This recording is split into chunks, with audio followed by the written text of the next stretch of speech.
नमस्कार साथियों, स्वागत है, अभिनंदन है आप सभी का आज के इस वीडियो लेक्चर में।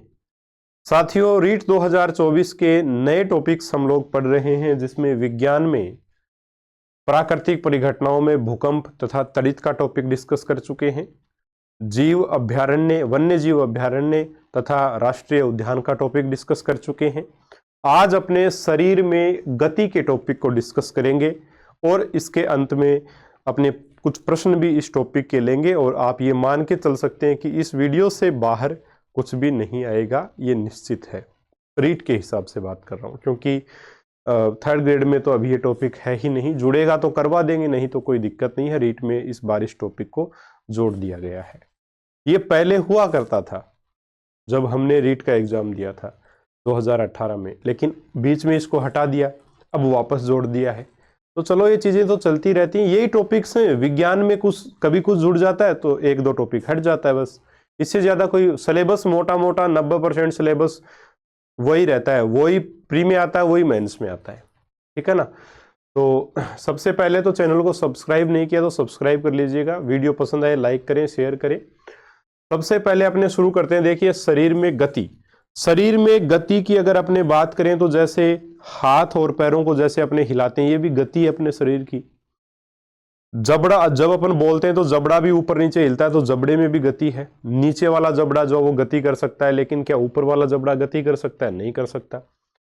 इसका एक सरल तरीका ये है चेक करने का कि आप जो है अपना मुंह खोल लो और खोलने के बाद में आप नीचे वाले जबड़े को हिला सकते हो, लेकिन क्या ऊपर वाले जबड़े को हिला सकते हो? नहीं, आप ऊपर वाले जबड़े को नहीं हिला पाओगे। क्यों? क्योंकि ऊपर वाला जबड़ा जो है आपकी एक प्रकार से कपाल के साथ, यानी सर के साथ इसका जॉइंट है, खोपड़ी के साथ, ठीक है ना। तो इसमें किसी प्रकार की जो गति नहीं होती, ये अचल होता है ऊपरी जबड़ा, जबकि नीचे वाला जबड़ा गति कर सकता है। तो ये कुछ चीजें हैं जो इस वीडियो में अपने देखेंगे और यहीं से प्रश्न बनना है। एनसीईआरटी की कक्षा 6 की बुक में ये सारा मैटर भी दे रखा है और वहां से भी आप पढ़ सकते हो, या यहाँ से वीडियो देखने के बाद वो आपको पढ़ने की आवश्यकता नहीं होगी। बात करें साथियों, अस्थियों और उपास्थियों से मिलकर हमारा शरीर बना हुआ है और इस शरीर के ढांचे को ही कंकाल तंत्र कहते हैं। अस्थि और उपास्थि। अस्थि क्या होती है साथियों? अस्थि जो हड्डी होती है उसको अस्थि बोलते हैं, और उपास्थि तो कान में ये जो ऊपर वाली है ना, ये कान के ऊपरी भाग में जो हड्डी है ना, ये होती है उपास्थि। यानी कि ये हड्डी की तरह मजबूत नहीं होती, लचीली होती है ना। मजबूत होती है लेकिन लचीली भी होती है साथ में। हड्डी जितनी मजबूत नहीं होती लेकिन लचीली बहुत ज्यादा होती है, ये उपास्थि है। और अस्थि क्या है? हम जो हड्डियां हैं वो उपास्थि हैं, सॉरी अस्थि हैं। कठोर व मजबूत, क्योंकि इनके मैट्रिक्स में, मैट्रिक्स यानी मध्य भाग में कैल्शियम व मैग्नीशियम के लवण पाए जाते हैं, इसलिए अस्थि जो होती है वो काफी मजबूत होती है, कठोर होती है। अस्थि के चारों ओर संयोजी ऊतकों का आवरण होता है, इसे परिअस्थिक कहते हैं। तो अस्थि के चारों ओर जो संयोजी ऊतकों का, विभिन्न ऊतकों का जो आवरण होता है उसको क्या कहते हैं? परिअस्थिक कहते हैं। परि यानी चारों ओर, अस्थि के चारों ओर, तो परिअस्थिक उसको बोला जाता है। अस्थियों के मध्य खोखली गुहा को मज्जा गुहा कहते हैं, और इस मज्जा गुहा में जो पदार्थ भरा रहता है उसको अस्थि मज्जा कहा जाता है। उसको क्या कहते हैं? अस्थि मज्जा कहते हैं।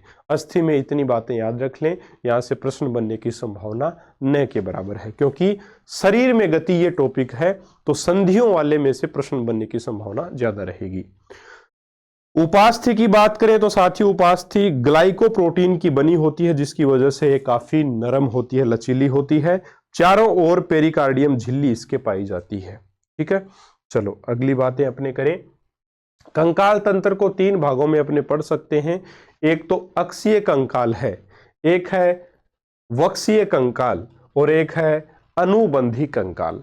अक्षीय कंकाल में क्या क्या आता है? एक तो आपकी खोपड़ी आती है इसमें, और उसके साथ रीढ़ की हड्डी। तो अपने खोपड़ी किस प्रकार की होगी? इसी टाइप की खोपड़ी होती है मनुष्य की, और फिर उसके नीचे इधर से रीढ़ की हड्डी जुड़ी होती है। तो ये अक्षीय कंकाल जो है, इसकी संरचना प्रश्नवाचक चिन्ह के जैसी होती है अक्षीय कंकाल की। वक्षीय कंकाल तो साथियों अगर ये मनुष्य है ना, अगर ये आदमी है तो इसका ये वक्ष स्थल है, और वक्ष स्थल में क्या होता है? इस प्रकार की 12 जोड़ी पसलियां होती हैं। 12 जोड़ी क्या होती हैं? पसलियां होती हैं। यही है वक्षीय कंकाल। अनुबंधी कंकाल क्या है? अनुबंधी कंकाल का मतलब है बंद बने हुए होते हैं, बंधे हुए होते हैं चीजें। देखो ऐसे इस प्रकार से अनुबंधीय कंकाल देखें। देखो ये कंधे के जोड़ हाथों के साथ और कूल्हे से पैरों के जोड़, ये अनुबंधी कंकाल में अपन लोग पढ़ते हैं, ये ठीक है ना। और ये नीचे, तो ये क्या हो गया आपका अनुबंधी कंकाल में आ जाएगा। तो अक्षीय कंकाल, वक्षीय कंकाल और अनुबंधी कंकाल आप समझ गए होंगे आराम से, कोई दिक्कत नहीं। अक्षीय कंकाल की बात करें, आकार प्रश्नवाचक चिन्ह, आकृति इसकी प्रश्नवाचक चिन्ह के जैसी होती है, आकार नहीं आकृति, गलत है ये शब्द। आकृति इसकी कैसी होती है? प्रश्नवाचक चिन्ह के जैसी आकृति इसकी होती है। इसमें क्या क्या चीजें आती हैं? एक तो खोपड़ी आती है और एक आती है रीढ़ की हड्डी।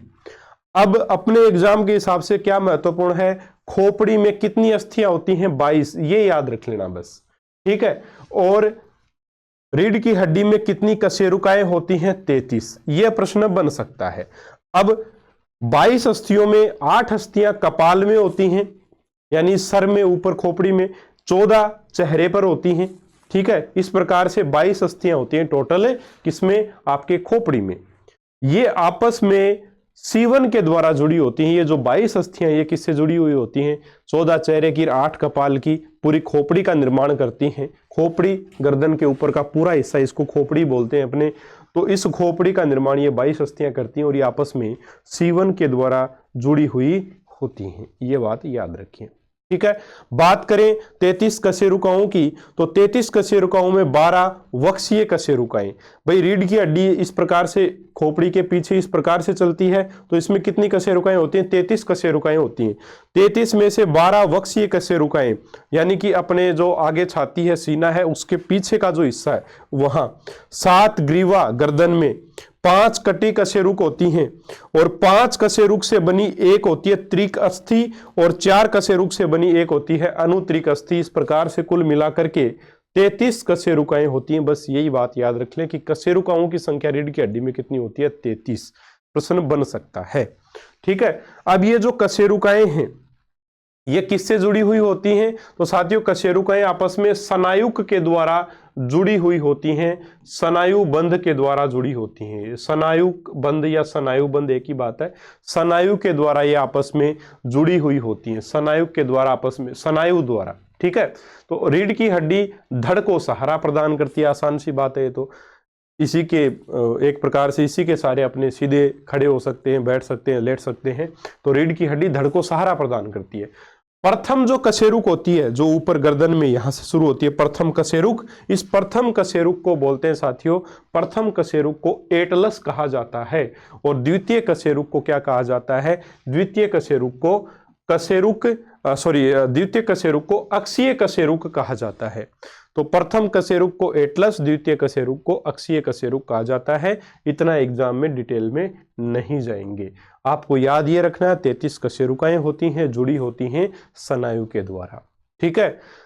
22 खोपड़ी में हड्डियां होती हैं, जुड़ी होती हैं सीवन के द्वारा। बस इतनी बातें याद रख लें, वही बहुत है। अब बात करेंगे अपने अक्षीय कंकाल हो गया, खोपड़ी और रीढ़ की हड्डी से मिलके। अब बात करेंगे वक्षीय कंकाल की। साथियों वक्षीय कंकाल यानी अपना सीना या छाती जो है उसको अपने बोलते हैं वक्षीय कंकाल में वो आता है। वक्षीय कंकाल में 12 जोड़ी हॉकी स्टिक के समान पसलियां होती हैं मनुष्य में।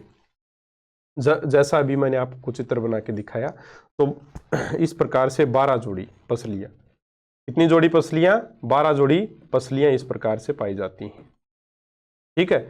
ये 12 जोड़ी जो पसलियां होती हैं, 12 जोड़ी हॉकी स्टिक के समान पसलियां, हॉकी स्टिक इसी प्रकार की तो होती है, तो उसी टाइप की ये होती है, हॉकी स्टिक के समान पसलियां होती हैं। इनके नीचे ये हॉकी स्टिक की जो समान पसलियां ये होती हैं, ये किस चीज की रक्षा करती हैं?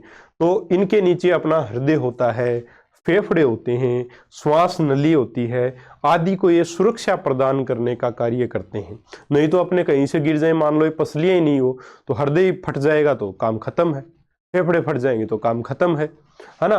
तो उनकी सुरक्षा करने के लिए ये वक्षीय कंकाल में जो 12 जोड़ी पसलियां होती हैं वो अपने महत्वपूर्ण हैं। तो पसलियों की एक प्रकार से कितनी जोड़ी पसलियां होती हैं ये जरूर याद रखें, 12 जोड़ी पसलियां होती हैं। प्रथम 7 पसलियों को वास्तविक पसलियां कहते हैं।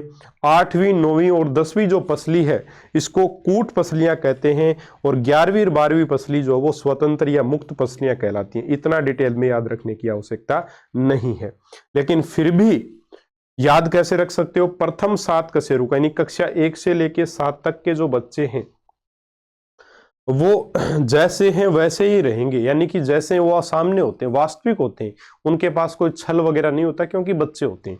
तो ऐसे याद रख सकते हो वास्तविक पसलियां। 8वीं में जैसे ही बच्चा जाता है 8वीं 9वीं और 10वीं, तब उनको खूब कूटना पड़ता है, नहीं तो वो कूटना नहीं है, वैसे ये बता रहा हूं, मारना नहीं है बच्चों को कभी, है ना।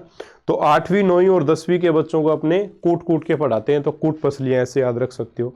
11वीं और 12वीं में कूटने का तो कोई काम है ही नहीं, और ये बिल्कुल स्वतंत्र रहना चाहते हैं, मुक्त रहना चाहते हैं, तो स्वतंत्र या मुक्त पसलियां इनको बोलते हैं। ठीक है, ऐसे याद रख सकते हो आप। चलो, तो अक्षीय कंकाल में 2 बातें याद रखें। एक तो क्या याद रखना आपको कि कपाल में 22, खोपड़ी में 22 अस्थियां और 33 कशेरुकाएं होती हैं अपने रीढ़ की हड्डी में, और दूसरा जो वक्षीय कंकाल पड़ा उसमें 12 जोड़ी हॉकी स्टिक के समान आपकी आंतड़ियां पसलियां पाई जाती हैं। ठीक है, तीसरा जो कंकाल है वो है अनुबंधी कंकाल। अनुबंधी कंकाल में साथियों हाथ, ये जो कंधा है इसकी जो अस्थियां हैं, कंधे की अस्थियों को एक प्रकार से संयुक्त रूप से बोलते हैं श्रोणी मेखला। ठीक है, सॉरी, अंश मेखला, अंश मेखला। और इसके साथ फिर ये हाथ की जो ये ऊपर वाली हड्डी होती है ये जुड़ी होती है कंधे से लेके यहाँ कोहनी तक, ह्यूमरस इसको बोलते हैं। तो अंश मेखला और ह्यूमरस ये मिलके जो वो किसको बनाता है, आपके पूरे अंश में मेखला को बनाता है, और ये अनुबंधी कंकाल का हिस्सा है। ठीक है, श्रोणी मेखला में जो आपकी श्रोणी मेखला जो होती है वो कमर वाली जो हड्डियां एक प्रकार से कमर से नीचे, और फिर कूल्हे से लेकर के घुटने तक की जो फीमर हड्डी है वो उसके साथ मिलकर के श्रोणी मेखला बनती है। तो ये अंश मेखला, श्रोणी मेखला ये मिलके अनुबंधी कंकाल को बनाती हैं, और हाथ पैर की अस्थियां ये किसको बनाती हैं, अनुबंधी कंकाल को बनाती हैं। ठीक है, पूरे हाथ की अस्थियां आ जाती हैं इसमें। अब हाथ की अस्थियों की बात करें, देखो अब कंधे से शुरू करके अपने चलेंगे। कंधे की अस्थियों को अपने सीधा भी बोल सकते हैं अंश मेखला। ठीक है, तो कंधे की अस्थियां भी अंश मेखला का ही भाग है, अंश मेखला पूरा ही सिस्टम है। तो कंधे की अस्थियां अंश मेखला का भाग है। इसमें स्केपुआ और क्लेविका नामक 2 हड्डियां जो कंधे में पाई जाती हैं। तो स्केपुआ और क्लेविका 2 अस्थियां यहाँ पर। इसके बाद में कंधे से लेकर यहाँ कंधे में 2 अस्थियां स्केपुआ और क्लेविका हो गई। कंधे से लेकर के कोहनी तक ये जो एक हड्डी होती है इसको बोलते हैं ह्यूमरस अस्थि। ठीक है, संख्या इसकी होती है 1। फिर कोहनी से लेकर के आपकी कलाई तक 2 हड्डियां होती हैं, एक तो होती है रेडियस और एक होती है अल्ना। अल्ना जो है वो हाथ के अंदर की तरफ होती है, और रेडियस जो वो बाहर की साइड में होती है। साथियों रेडियस जो वो बाहर की साइड में होती है। ठीक है, तो एक को याद रख लें, रेडियस कहां होती है, बाहर, ये याद रख लें आप, तो अल्ना अपने आप ही अंदर हो जाएगी। उसके बाद में कलाई की बात करें, कलाई को बोलते हैं कैसे कलाई, कैसे कार्पस। तो कार्पस और कलाई में अस्थियां कितनी होती हैं साथियों, 8 अस्थियां होती हैं। कलाई की अस्थियां, ये कलाई में कितनी अस्थियां होती हैं, 8।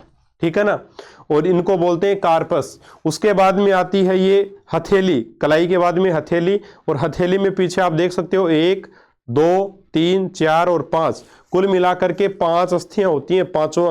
4 अंगुली और 1 अंगूठे तक जाती है, तो 5 अस्थियां होती हैं, उनको बोलते हैं मेटाकार्पस। तो हथेली की अस्थियों को क्या बोलते हैं, मेटाकार्पस कहा जाता है। ठीक है, इसके बाद में बात करें अंगुली की, तो साथियों एक अंगुली को 2 जगह से मोड़ा जा सकता है, यानी एक तो ऊपर से इधर से मोड़ सकते हैं, एक इधर से मोड़ सकते हैं, और एक यहां से 3 जगह से मोड़ सकते हैं अपने।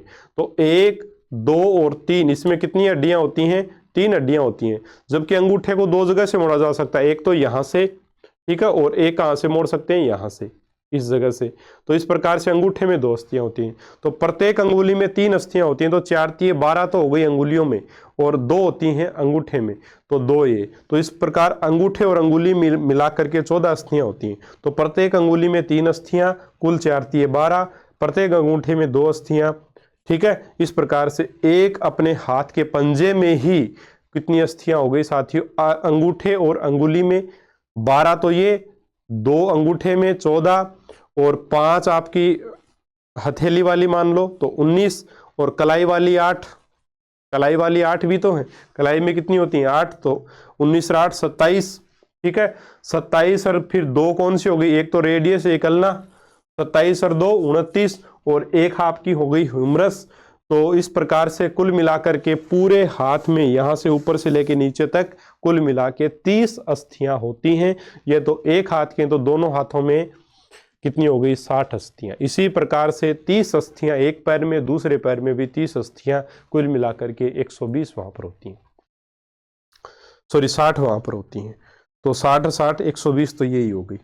चलो, एक नाखून बाह्य कंकाल में आता है साथियों, नाखून जो होता है ना मनुष्य में, नाखून ये बाह्य कंकाल में आता है और यह अल्फा क्रिएटिन्स का बना होता है, प्रोटीन का। पैरों की अस्थियों की अगर अपने बात करें, पैरों की अस्थियां साथियों, पैरों की अस्थि भी वही है जैसे कंधे से अंश मेखला से शुरू होती हैं आपके हाथ की अस्थियां, वैसे पैरों की अस्थियां कूल्हे की अस्थि से शुरू होती है। कूल्हे में की अस्थियों को श्रोणी मेखला अपने एक साथ कहते हैं। इसमें 3 हड्डियां इलियम, प्यूबिस और इस्चियम होते हैं। इलियम, प्यूबिस और इस्चियम, ये 3 हड्डियां इसमें होती हैं। श्रोणी मेखला का निर्माण ये करती हैं। श्रोणी मेखला से एक हड्डी निकलती है, घुटने तक जाती है, उसको फीमर कहते हैं। शरीर की सबसे लंबी हड्डी ये है, सबसे लंबी। शरीर की सबसे लंबी हड्डी कौन सी है? शरीर की सबसे लंबी हड्डी है फीमर, ठीक है। और सबसे मजबूत अस्थि भी यही है। इसके बाद में आते हैं अपने पास घुटने। घुटने की जो हड्डी है उसको कहते हैं पटेला। क्या कहा जाता है? पटेला। इसके बाद में साथियों घुटने से लेके टखने तक, घुटने से लेके टखने तक 2 हड्डियां होती हैं। एक तो होती है टीबिया और एक होती है फिबुला। टीबिया अंदर की तरफ होती है, फिबुला होती है बाहर की तरफ। जैसे रेडियस अल्ना कोनी से लेके कलाई तक होती है रेडियस अल्ना, रेडियस बाहर की तरफ, तो अल्ना अपने आप अंदर की तरफ हो गई। घुटने से लेके टखने तक क्या होती हैं आपकी 2 अस्थियां, टीबिया और फिबुला। टीबिया अंदर, फिबुला बाहर होती है, ठीक है ना। चलो, इसके बाद आता है टखना। टखने की हड्डियों को, अस्थियों को साथियों टार्सलस, टे से टखना, टे से टार्सलस, टार्सलस कहा जाता है। टखने की अस्थियों को टार्सलस कहते हैं। इनकी संख्या होती है 7। कितनी होती है? 7। उसके बाद में टखने के बाद में, जैसे कलाई के बाद में क्या आता है? हथेली आती है। टखने के बाद में क्या आता है? आपकी तलवा आता है ना, पैर का तलवा। तो तलवे की जो अस्थियां उसको क्या बोलते हैं? जैसे टखने की अस्थियों को टार्सलस, तो तलवे की अस्थियों को मेटाटार्सलस कहा जाता है। जैसे कलाई की अस्थि को कार्पस और हथेली की अस्थियों को मेटाटार्सलस कार्पस कहा जाता है, उसी प्रकार टखने की अस्थि को टार्सलस और तलवे की अस्थि को जो है वो मेटाटार्सलस कहा जाता है। इनकी संख्या कितनी होती है? 5 होती है। जैसे मेटाकार्पस यानी हथेली की अस्थियों की संख्या 5 होती है, उसी प्रकार से यहां पर भी संख्या मेटाटार्सलस की भी कितनी होती है? 5 होती है। प्रत्येक अंगुली में यहां पर भी 3 अस्थियां होती हैं। पैर की अंगुली भी 3 जगह से मुड़ सकती है तथा प्रत्येक अंगूठे में 3 अस्थियां होती हैं, सॉरी 2 अस्थियां होती हैं प्रत्येक अंगूठे में। जैसे हाथ के अंगूठे में भी 2 अस्थियां और पैर के अंगूठे में भी 2 अस्थियां। तो ये तो हो गई अस्थियों की बात। हाँ जी, अब ये हाथ की अस्थियां यहां दे रखी हैं, ये पैर की। जो जो आपको बताई हैं उनकी संख्या यहां पर वही है, इसके अलावा कुछ भी नहीं है। कोहनी से कंधे तक की अस्थि को ह्यूमरस कहते हैं, संख्या इसकी 1 होती है। कोहनी से कलाई तक रेडियस जो शरीर के बाहर की तरफ होती है और 1 होती है अल्ना, इनकी संख्या हो गई 2।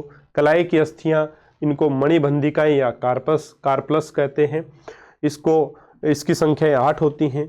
हाथ के पंजे की अस्थियां यानी हथेली की अस्थियां कर्मास्थियां इनको बोलते हैं। और कर्मास्थियां यानी काम, इनसे एक प्रकार से अपने कर सकते हैं, कर्मास्थियां ऐसे याद रख सकते हो। मेटाकार्पल्स इनको कहते हैं और संख्या होती है 5।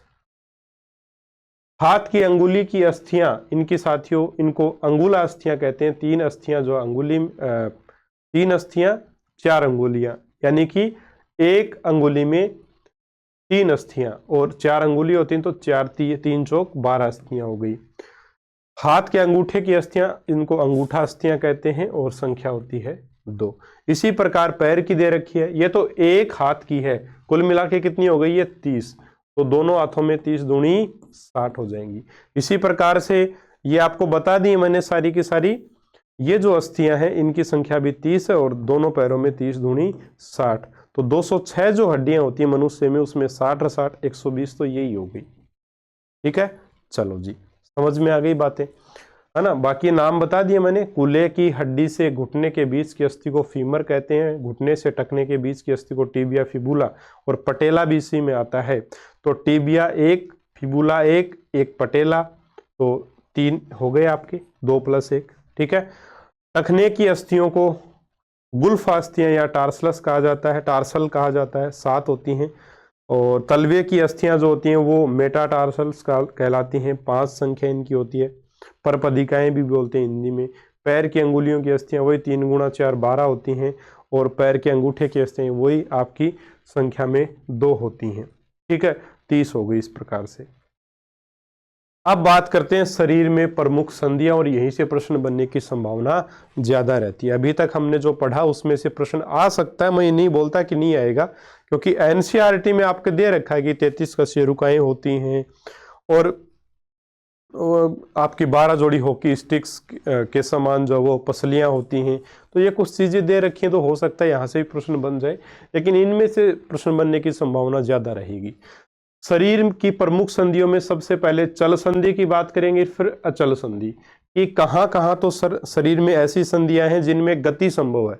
जिन संधियों में शरीर की जिन संधियों में गति संभव है, जो हिल डुल सकती हैं, है ना, उनको तो बोलते हैं चल संधि। और जो हिल डुल नहीं सकती, ऐसी संधियां जो हिल डुल नहीं सकती, उनको अचल संधि कहते हैं। तो पहले अचल संधि देख लेते हैं। अचल संधि यानी अगतिशील संधि होती है, जैसे खोपड़ी और वक्ष की संधियां। खोपड़ी और वक्ष की, जैसे वक्ष में अस्थियां जो होती हैं वो साथियों गति नहीं करती, ठीक है ना, तो गति करेंगे तो टूटेंगी, वो गति नहीं करती। खोपड़ी की अस्थियां क्या गति करती हैं, 22 जो अस्थियां होती हैं वो गति नहीं करती।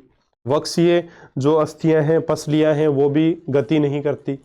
इसके अलावा साथियों ऊपरी जबड़े तथा कपाल के मध्य की जो संधि है वो भी अचल संधि का ही एक उदाहरण है। ऊपरी जबड़ा और जो कपाल की संधि है वो अचल संधि है, उसमें किसी प्रकार की गति संभव नहीं है। हाँ, निचला जबड़ा हिल सकता है, आप हिला सकते हो इसको, लेकिन ऊपर वाले को आप मुंह खोल लो और फिर ऊपर वाले जबड़े को हिलाने की कोशिश करो, नहीं हिला पाओगे। ठीक है, तो ये अचल संधि हो गई। ये इसका एग्जाम्पल रट लेना, आ सकता है, एनसीईआरटी का है, याद रख लेना भाई, पेपर यहीं से बनेगा एनसीईआरटी में से।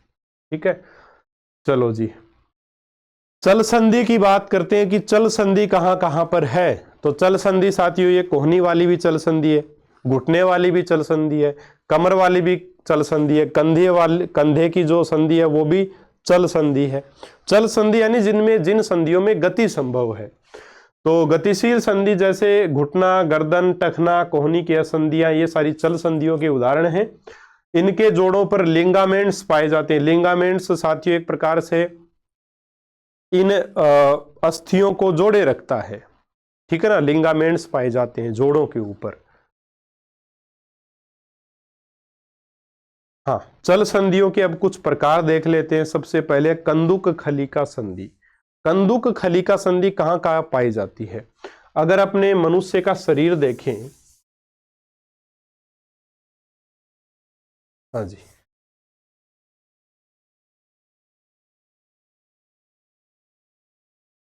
कंदुक खलिका संधि,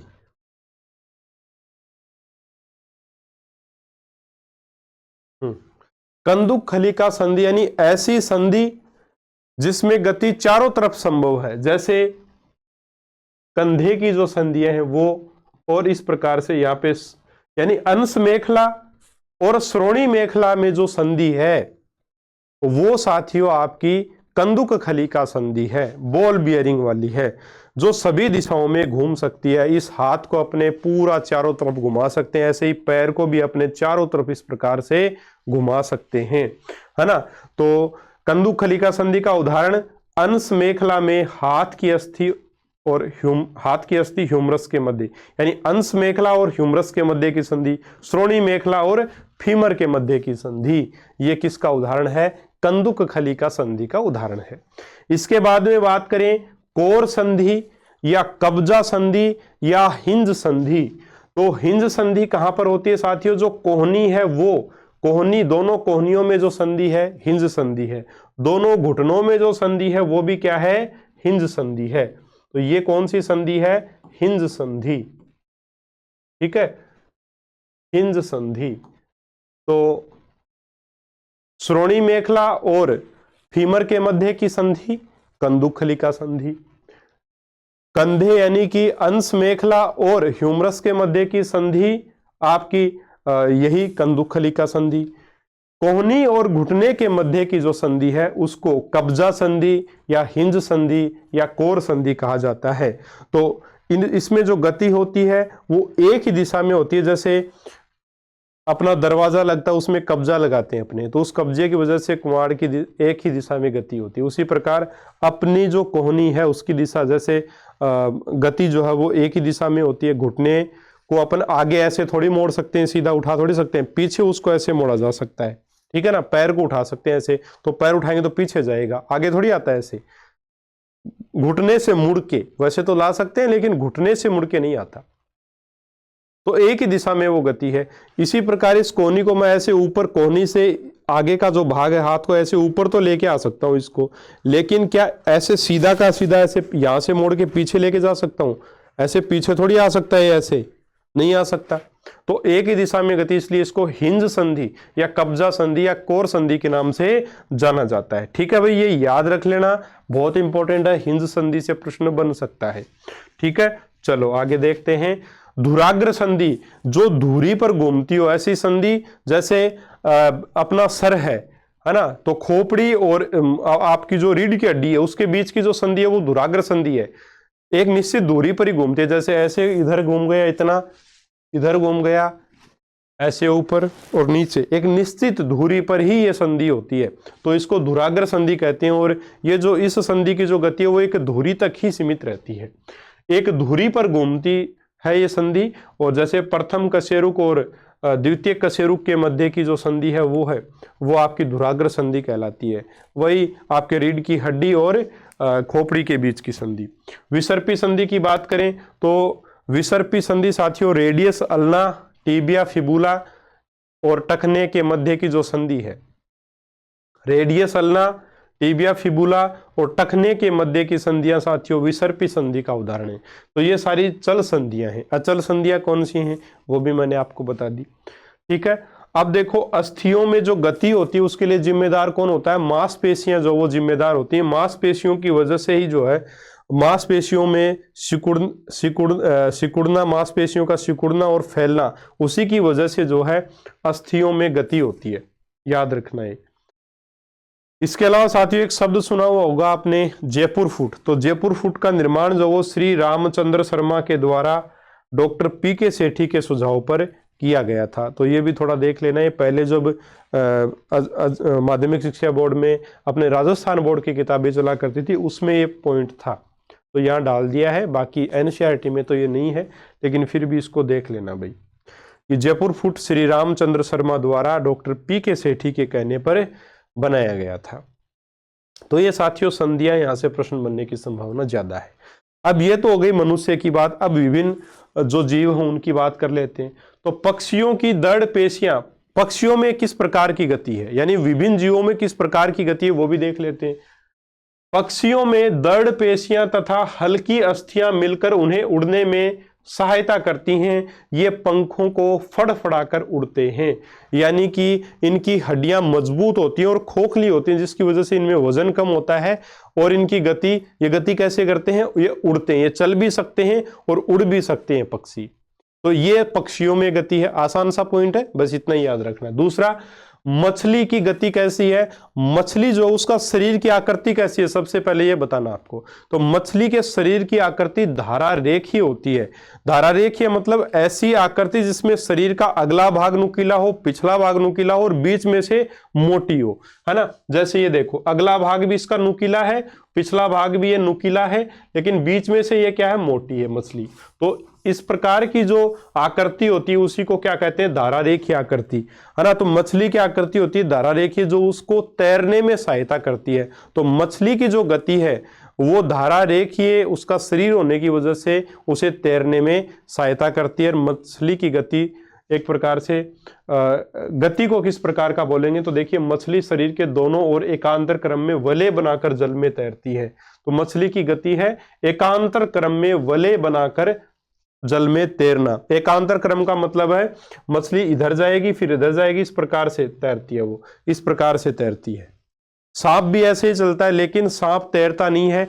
सांप एकांतर क्रम में वलय बनाकर रेंगता है और मछली एकांतर क्रम में वलय बनाकर तैरती है। एकांतर क्रम मतलब पहले इधर गया फिर इधर, इस प्रकार से एकांतर क्रम में वलय बना करके तैरना। ये तो गति मछली की, जलचरों की है।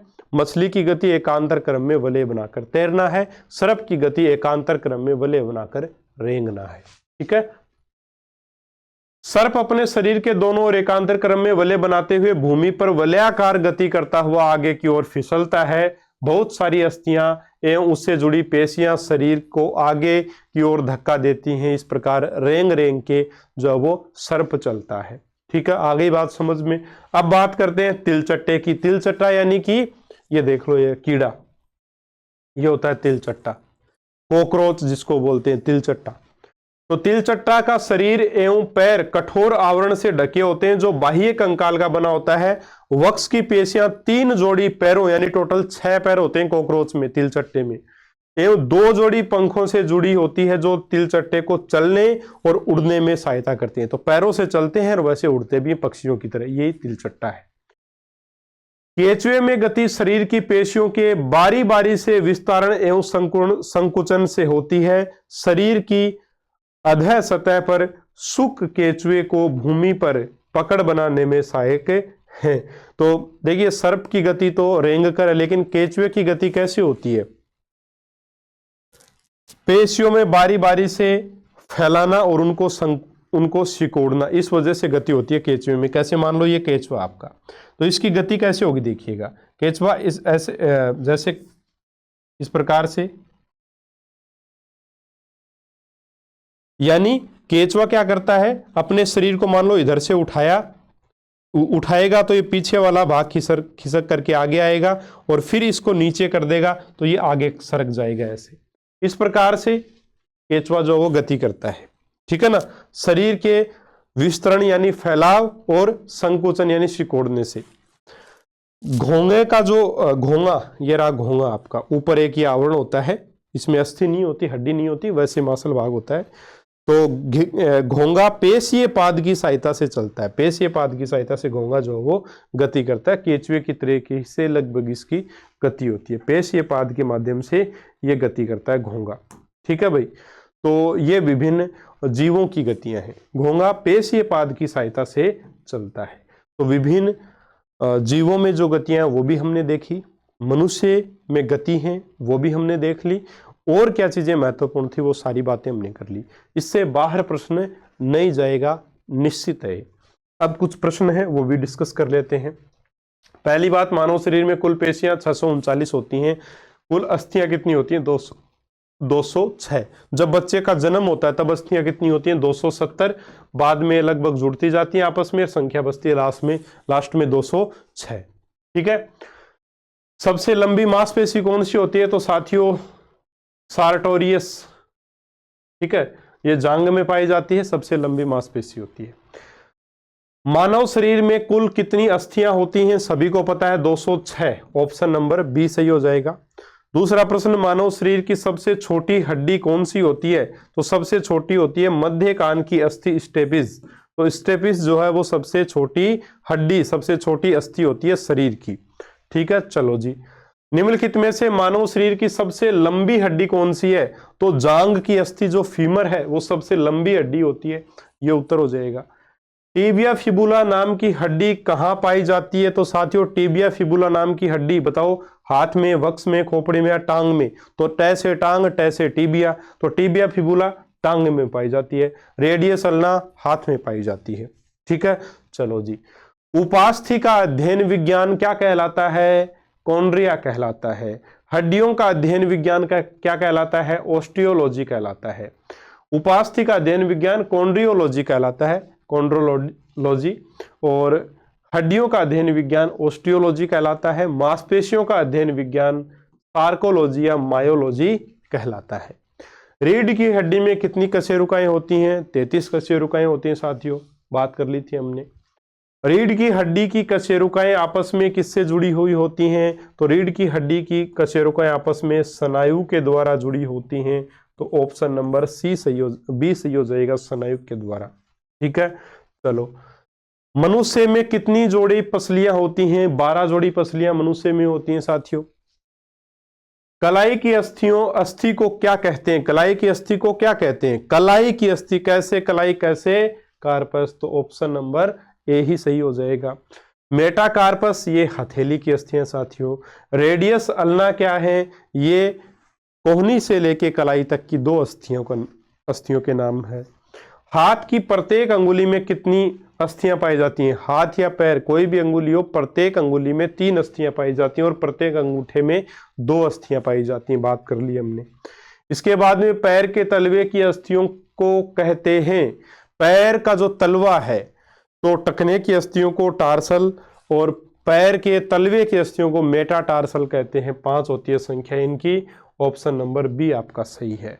पटेला घुटने की अस्थि और टीबिया फिबुला आपकी वही घुटने से लेके टखने तक की 2 अस्थियां, टीबिया फिबुला, टीबिया अंदर, फिबुला बाहर की तरफ। कोहनी और घुटने तक की संधियों का प्रकार है, यानी कोने और घुटने की संधियों का प्रकार है कोहनी और घुटने की संधि। तो एक ही दिशा में गति कर सकती हैं कब्जे की तरह। तो कब्जा संधि, हिंज संधि या कोर संधि इसको बोलते हैं। तो ऑप्शन बी आपका सही हो जाएगा, कोर संधि या कब्जा संधि। ठीक है, या हिंज संधि। तो इस प्रकार से ये आपके कुछ प्रश्न थे जो होते हैं कंप्लीट। तो इस वीडियो से बाहर प्रश्न नहीं जाएगा। अगर ये टॉपिक में से प्रश्न रीट में आता है तो आप निश्चिंत रहें, कोई दिक्कत आपको इस टॉपिक में अब नहीं आएगी। ठीक है, तो इसी के साथ जो साइंस के नए टॉपिक हैं ऐड हुए थे वो आपके कंप्लीट होते हैं। अगले वीडियो में अपने गणित में जो एक नया टॉपिक ऐड हुआ है सिमेट्री, सममिति, उसको डिस्कस कर लेंगे। ठीक है, तब तक के लिए नमस्कार, जय हिंद, जय भारत।